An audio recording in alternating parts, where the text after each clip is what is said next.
आपकी अदालतમાં BJP leader Nishikant Dubey પર આરોપ છે કે તેઓ ગાંધી પરિવારની પાછળ પડ્યા છે.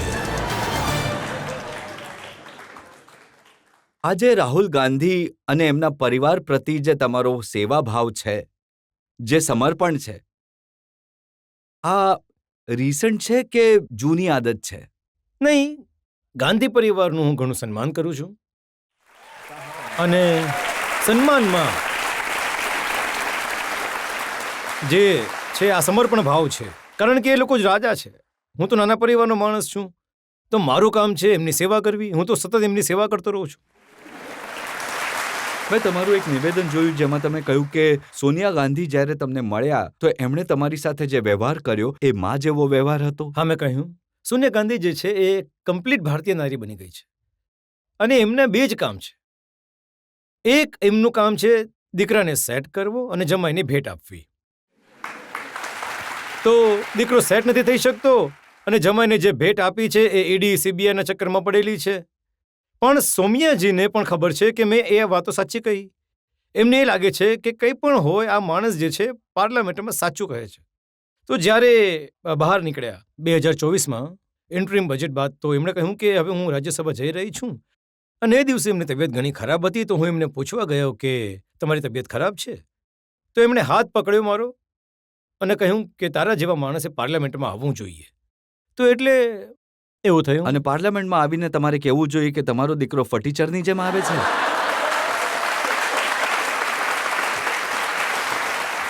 પાર્લામેન્ટ આજ સુધીનો રેકોર્ડ છે કે મેં પાર્લામેન્ટ મિસ કરી અડધી કલાક, પણ હું પાયજામો કુર્તો છોડીને આજ સુધી પાર્લામેન્ટમાં ક્યારે નથી પહોંચ્યો. કારણ કે આઝાદીના આંદોલનમાં જે લોકોનું પોતાનું સેક્રિફાઈસ કર્યું એમની આત્માને દુઃખ થશે કે મેં આ દિવસ માટે જ શું સ્વદેશીની વાત કરી હતી, ગાંધીની વાત કરી, ચરખાની વાત કરી, અને તમે જોશો કે એક ફર્ટિચર જેવો પેન્ટ પહેરીને આવી જશે, એક ટી શર્ટ પહેરીને આવી જશે અને કહેશે કે હું પ્રાઇમ મિનિસ્ટર ઇન વેટિંગ છું. અને ડિફર જે પ્રાઇમ મિનિસ્ટર હોય છે એમના જે લોકો સુરજેવાલથી લઈને કેસી વેણુગોપાલ સુધી પાર્લામેન્ટમાં બૂમો પાડતા રહે છે કે આ પ્રાઇમ મિનિસ્ટર ઇન વેટિંગ છે, તો પ્રાઇમ મિનિસ્ટર ઇન વેટિંગ એ માટે આ ફર્ટિચર પેન્ટ નહીં હોવો જોઈએ ને. આજ મેં કહ્યું.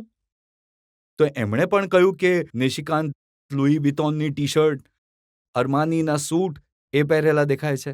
એટલે મેં ક્યારે કહ્યું કે હું ગરીબ માણસ છું અને હું આ નથી પહેરતો, એવું મેં ક્યારે કહ્યું? મેં કહ્યું કે પાર્લામેન્ટ આ પહેરીને નહીં જવું જોઈએ. હું પોતે પણ પાર્લામેન્ટમાં પહેરીને જતો નથી. એ સંસદની ગરિમાને બચાવવાનો સવાલ છે. વ્યક્તિગત જીવનમાં તમે શું છો એનાથી કોઈ મતલબ નથી, પણ પાર્લામેન્ટની ડિગ્નિટી શું છે? તમે લીડર ઓફ ઓપોઝિશન છો. તમે માત્ર કપડા પર જ વાત નથી કરતા, તમે એમના આખા જીવન પર. તમે કહ્યું રાહુલ ગાંધી અર્બન નાક્સલાઇટ છે. તમે એ કહો, ઇલેક્શન કમિશન પર ક્વેશ્ચન, જ્યુડિશરી પર ક્વેશ્ચન, બ્યુરોક્રેસી પર ક્વેશ્ચન, પ્રધાનમંત્રીજીને ક્યારે પ્રધાનમંત્રી નહીં માન્યા, અને આખા લોકતંત્ર પર જો કોઈ સવાલ આવી જાય. બીજું એ જ્યારે ફરવા જાય છે, વિયેતનામ જતા રહેશે, કંબોડિયા જતા રહેશે, બહેરીન જતા રહેશે, અને યુએસએ ફોર્ડ ફાઉન્ડેશન અને સોરોસ ફાઉન્ડેશન સેમ પિત્રોડાની સાથે એમના બધા કાર્યક્રમ કરશે અને ત્યાંથી આવીને એ એજન્ડા સેટ કરશે, આર્મીની વિરુદ્ધ અગ્નિવીરની વાત કરશે. તો આ દેશમાં જો કોઈ અનારકી ઉત્પન્ન કરવા ઈચ્છે છે તો એની અર્બન નક્સલ નહીં કહીશું તો બીજું શું કહીશું? મને તો લાગે છે કે એ પણ નાનો શબ્દ છે. કદાચ એનાથી મોટો શબ્દ જે દિવસે મળશે તો કદાચ હું એ પણ બોલી નાખીશ. જે પાર્ટીએ આ દેશ પર 50થી વધુ વર્ષ સુધી રાજ કર્યું, જે સરકારમાં રાહુલ ગાંધી 10 વર્ષ સુધી મોટો ભાગ રહ્યા, એમને તમે કહી રહ્યા છો કે આ દેશના ટુકડા કરવા ઈચ્છે છે, આ દેશના દુશ્મન છે? તમને નથી લાગતું? જો આર્મીના અગ્નિવીરમાં જો છોકરાઓ રિક્રુટ થઈ રહ્યા છે, જો એમને તમે ભડકાવશો, યુથને ભડકાવશો, જે પ્રધાનમંત્રીને તમે સમજો કે સૌથી વધારે વર્લ્ડમાં જે મોટા એવોર્ડ મળે છે, કે તમે સમજો જેને સન્માન છે, એ આ પ્રધાનમંત્રીને મળ્યું. આ પ્રધાનમંત્રીને કારણે આખી દુનિયા G20 હોય, G7 હોય, જ્યાં પણ જાય છે, કોઈ કહે છે કે પ્રધાનમંત્રી મારા મિત્ર છે. ઇવન ટ્રમ્પ જેવા લોકો કહે છે, વારંવાર કહે છે મિત્ર છે. અને તમે નરેન્દ્ર સરેન્ડર, તમે આ રીતની હલકી વાતો કરશો, પાર્લામેન્ટમાં ઊભા થઈ જશો, ક્યારેક શિવની વાત કરશો, ક્યારેક મુદ્રાની વાત કરશો. એમને એ પણ નથી ખબર મુદ્રા જે છે 7 નથી હોતી, મુદ્રા 16 હોય છે. 16 કળાઓ એટલે રાણી પટરાણી, મહારાણી, કૃષ્ણ, ગીતા, રામાયણ, કોઈની વાત નથી. પછી કાસ્ટ સિસ્ટમ પર પૂછશે, તમે કહો છો કે તમે જાતિના છો, અરે 2014 સુધી તો તમે શાસન કર્યું, તમને નહીં ખબર પડી કે કેટલા બ્યુરોક્રેટિક્સ થયા છે, જે શેડ્યુલ કાસ્ટ છે, જે શેડ્યુલ ટ્રાઇબ છે, ઓબીસી છે, કેટલા પત્રકાર શેડ્યુલ કાસ્ટના છે, શેડ્યુલ ટ્રાઇબ છે, ઓસીબી છે. તો જ્યારે દેશને ભડકાવવાની વાત તમે કરો છો, પાર્લામેન્ટ ચલાવવા નહીં દેશો, તો અર્બન નક્સલ નથી તો બીજું શું છે? દેશને તોડનારી જુઓ, તાકાતો એ સાથે છે. વિરોધી દળના જે નેતા છે એમનું કહેવું છે કે કેમ કે હું નરેન્દ્ર મોદીને સવાલ પૂછું છું, એમને ચેલેન્જ કરું છું, એટલે આ બધા લોકો મારી પાછળ પડ્યા છે. નરેન્દ્ર મોદીને શું સવાલ પૂછશે? નરેન્દ્ર મોદી તો સવાલથી ઉપર થઈ ગયા છે.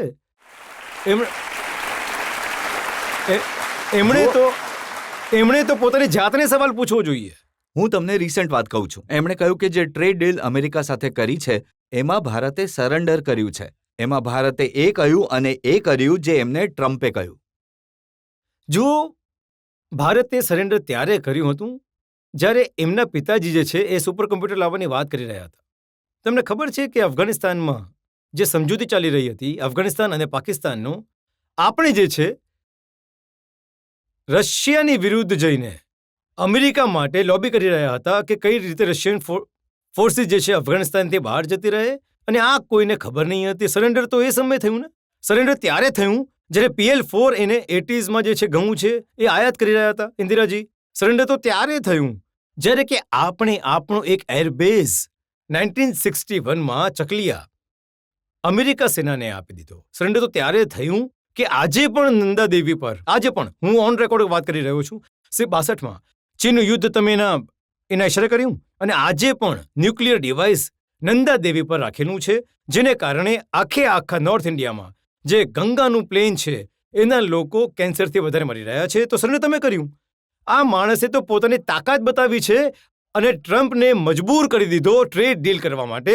અને ભલે એ બાંગ્લાદેશ છે, શ્રીલંકા છે, ભલે પાકિસ્તાન છે, એમની સરખામણીમાં બધાના 19-20% છે, આપણે 18% પર લઈને આવ્યા. તો એટલા માટે પોતાના દિલથી જાણો, બીજાના દિલના હાલ. બીજી એમની ફરિયાદ હંમેશા રહી છે અને એ કહે છે કે ભારતે ચીનની સામે સરેન્ડર કરી દીધું. નરેન્દ્ર મોદી ઝી જિનપિંગથી ડરી ગયા. એન્ડરસન બ્રુક્સનો રિપોર્ટ છે, જે ભગત રિપોર્ટ પણ કહેવાય છે. એ રિપોર્ટમાં કહેવાયું છે કે આજ સુધી કોંગ્રેસ એને ડિસ્ક્લોઝ નથી થવા દીધું કે 38,000 સ્ક્વેર વર્ગ કિલોમીટર જગ્યા જે છે ચીને કબજો કરી લીધો હતો. અને જ્યારે આ ડિસ્કશન થયું પાર્લામેન્ટમાં, તો એ સમયે જે ક્યારેક રક્ષામંત્રી હતા મહાવીર ત્યાગીજી, એમણે કહ્યું કે તમે કઈ રીતે આપી દીધો ભૂભાગ, કઈ રીતે લડાઈ થઈ તિબ્બત, હિન્દી, ચીન ભાઈ તમે કરી રહ્યા હતા. તો એણે કહ્યું કે જે ભૂભાગ છે એ લઈને ગયો છે, એ એવો છે કે જેમાં ઘાસ પણ નથી ઉગતું, એટલે અનયુઝ છે. તો મહાવીર ત્યાગીએ કહ્યું કે તમારા તો માથામાં જે છે એક પણ વાડ નથી, તો શું તમારું માથું પણ કાપી નાખવામાં આવે? કેમ કે એ પણ અનયુઝ છે, કોઈ માથા પર વાડ નથી. તો એટલે સરેન્ડર તમારા નાનાએ કર્યું છે અને એની જ આપણે ભોગવી રહ્યા છીએ. આપણે તો એટલા ફાઇટમાં ગલવાનથી લઈને જ્યાં ભૂતાન સુધીની વાત હોય, અમે તો ચાઇના ફોર્સિસને બહાર કરી, અને એ જ કારણે ચીને આપણા પ્રધાનમંત્રીને બોલાવ્યા. એનાથી જ તો પરેશાન છે. 2008માં એગ્રીમેન્ટ કરી લીધું હતું. એમને લાગે છે કે ચીનના એજન્ટ તરીકે કામ કરશે, પણ મોદીજીના આવ્યા પછી એ એજન્ટગીરી એમની ભૂલાઈ ગઈ છે. આ કારણે પરેશાન છે. ને હવે તમે કહો છો કે રાહુલ ગાંધી રામ મંદિર નહીં ગયા અયોધ્યામાં? છે જ ને. એટલે તમને શું ફરિયાદ છે? મંદિર જાય નહીં જાય શું ફરક પડે છે? નહીં, તમે પોતાની જાતને બ્રાહ્મણ કહો છો ને. જનોય ધારી હું બ્રાહ્મણ છું. કઈ રીતે બ્રાહ્મણ થઈ ગયા મને ખબર નહીં પડી. તમે એ કહો કે છોકરીના જ્યાં લગ્ન થયા, એ એક ઉદાહરણ આપ્યું કે મીરા કુમારીજી જગજીવન રામજીની દીકરી છે, પણ એમના લગ્ન જે છે એ કુશવાહા સાથે થઈ ગયા. તો એમના દીકરા જે છે શેડ્યુલ કાસ્ટ નથી. દેશનું સંવિધાન, આંબેડકરજીનું સંવિધાન કહે છે, અને હિન્દુ ધર્મ પણ એ જ કહે છે કે મહિલાના જ્યાં લગ્ન થયા એ એની જાતે થઈ ગઈ. તો પોતાની જાતને તમે જનોયધારી બ્રાહ્મણ કહેશો, તો અમે તમારી પાસે અપેક્ષા રાખીશું ને કે જનોયધારી બ્રાહ્મણ છે એ જે પૂજાપાઠ કરે છે. ના તો તમારા નાના સોમનાથ ગયા, ના તો આજે તમે રામ મંદિર જોવા માટે અયોધ્યા ગયા. તો આ સવાલ હું પૂછું છું એ તો યોગ્ય છે ને બ્રાહ્મણ હોવાના નાતે? ના, એ પેન્ટ પહેરે તોય તમને પ્રોબ્લેમ, જનોઈ પહેરે તોય તમને પ્રોબ્લેમ. હું તો એમને ગાઈડ કરી રહ્યો છું. મેં તમને કહ્યું કે હું એ રાજા છે, તો રાજા બ્રાહ્મણ હોવાને નાતે મારું કામ છે મહામંત્રીના નાતે એમને સાચી સલાહ આપી. તો હું સાચી સલાહ આપું છું કે તમારા નાના જે છે ખાદી કરીને જે છે સત્તામાં આવ્યા હતા, અને તમે જે છે બ્રાહ્મણ કહો છો, તો તમારે મંદિર પણ જવું જોઈએ અને તમારે ખાદી પણ પહેરવી જોઈએ. તો આ સલાહ આપું છું. સલાહ માનવી ન માનવી એમનું પોતાનું કામ છે. તો એ તમને બિલકુલ પસંદ તો નહીં જ કરતા હોય? હવે પસંદ કરે નહીં કરે એટલે હું આનાથી પાછળ તો નહીં હટી શકું. કેમ કે પ્રિયંકા ગાંધી મેં જોયું તમને ઘણા પસંદ કરે છે.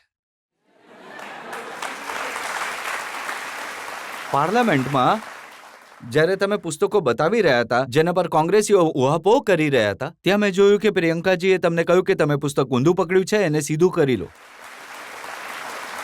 પ્રિયંકાજી જે છે એમને લાગી રહ્યું હતું કે ક્યાંક હું રોબર્ટ વોડ્રા વિશે કંઈક બોલી ન દઉં એટલે એ જમાનત લઈ રહ્યા હતા. એવું નથી. શરદ પવારનો બર્થડે હતો, ઘણા બધા લોકો ત્યાં હતા. તમે રાહુલ ગાંધીને કહ્યું કે પ્રિયંકા ગાંધી તમારા કરતાં સારી પાર્લામેન્ટેરિયન છે. મને જે સારું લાગ્યું, કેમ કે હું તમને જણાવું કે હું એક એવો એમપી છું જેની અટેન્ડન્સ 100% છે. તો હું અને પાર્લામેન્ટમાં સૌથી વધારે બેસું છું બધું. એટલે પાર્લામેન્ટ શરૂ થશે ત્યારે હું પહોંચું છું અને પાર્લામેન્ટ પૂરી થશે તો હું બધાને વોચ કરતો રહું છું.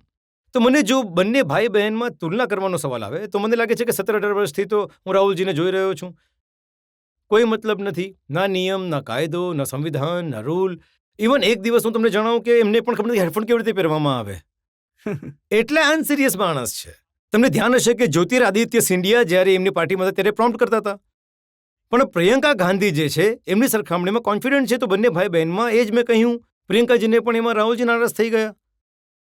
બોલો, હવે પોતાની બહેનથી પણ નારાજ થઈ જાય છે. અહીંયા તમે સમજો છો કે કઈ રીતે કોંગ્રેસે ચલાવશે. પણ જે પણ કંઈ હોય, ભલે 3 વાર લોકસભાની ચૂંટણી કોંગ્રેસ હારી ગઈ છે, પણ રાહુલ ગાંધીનો કોન્ફિડન્સ ગજબનો છે. રાહુલ ગાંધીનો જે કોન્ફિડન્સ છે કારણ કે કંઈ ખોવા માટે છે જ નહીં ને. જનતા છે જ નહીં તો કોન્ફિડન્સ હશે જ ને. સાચું છે. જનતામાંથી 1-2 સવાલ લઈ લઈએ. સર, હમણાં તમે એક વાત કરી હતી કે સોનિયા ગાંધી જે છે એ રાહુલ ગાંધીજીને રાજનીતિમાં સેટ કરવા ઈચ્છે છે. તો સર, મારે એક વાત એ પૂછવી હતી કે આમાં ખોટું શું છે? એક માં પોતાના દીકરાને રાજનીતિમાં સેટ કરવા ઈચ્છે છે. તમે પણ તો ઈચ્છો કે તમારો દીકરો સેટ થઈ જાય કે નહીં? રાજનીતિમાં નહીં સેટ થાય. એને પોતાનું કામ કરવાનું છે. અરે કરે એ થોડું છે કે રાજાનો દીકરો રાજા થશે. હા, પણ એમનો સવાલ તો જેન્યુઇન છે. જો સોનિયા ગાંધી પોતાના દીકરાને સેટ કરવા ઈચ્છે છે, ઇન્દિરાજીએ પહેલા સંજયજીને કર્યા હતા, પછી રાજીવ ગાંધીને કર્યા, નહેરુજીએ ઇન્દિરા ગાંધીને કર્યા, તો આ પરિવારની પરંપરા છે. પ્રોબ્લેમ શું છે? નહીં, એ તો લડાઈ છે કે લોકતંત્રમાં નવું રાજતંત્ર જો છે તો અમારા જેવા લોકોનો રસ્તો કેવી રીતે રોકશો તમે? અમે તો નાના પરિવારથી આવ્યા, નાના ઘરથી આવ્યા, નાના ગામથી આવ્યા. તો અમે પોતાની લડાઈ લડી રહ્યા છે. અમે તો ગામ, ગરીબ, ખેડૂત, મહિલા, નાના બાળકો, યંગ યુવાનો એમની લડાઈ લડી રહ્યા છીએ. પ્રધાનમંત્રીજીને નેતૃત્વ કરી રહ્યા છે. આ તો લડાઈ છે કોંગ્રેસ અને ભારતીય જનતા પાર્ટીની. તમે કહ્યું હતું ને કે સોનિયા ગાંધી પોતાના દીકરાને સેટ કરી રહી છે, તો કોંગ્રેસના લોકોએ શું કહ્યું હતું કે આ પોતાની વાઇફને સેટ કરી રહ્યા છે. 2009માં વાઇફની જે પ્રોપર્ટી હતી એ 50 લાખ હતી અને 2024 આવતા એ 31 કરોડની માલકીન બની ગઈ. મેં એક પ્રેસ કોન્ફરન્સ કરી અને મેં કહ્યું કે મને કોંગ્રેસથી ઘણી નારાજગી છે.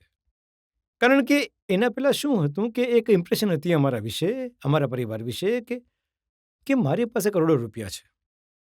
સાચી વાત છે, કરોડો રૂપિયા છે.